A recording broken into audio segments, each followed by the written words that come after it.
Ever since my dad was young, he's been clinically depressed. However, he only found out himself around 4 years ago. The first time in which I found out my father was depressed, and to what extent, was a night that I could never forget.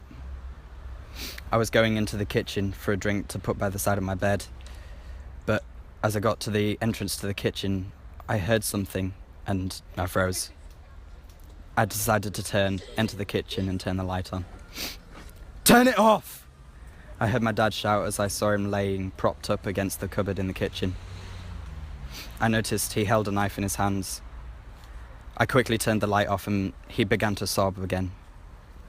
I stood there, stunned, unable to move as to fear of what my dad was going to do. "Take this away from me! I don't need the temptation!" He thrust the knife he held in his hand away from him. I moved the knife and placed it on the countertop furthest from him. I slowly moved towards him, and when I reached him, I embraced him.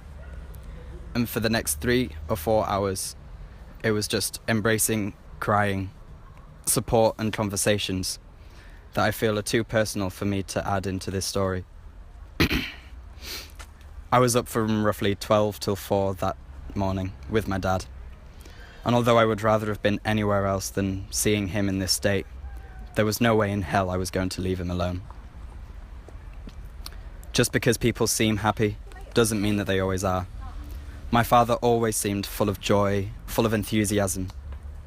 I have known people that have never confided in anyone, and no one ever knew how they felt, at least until it was too late.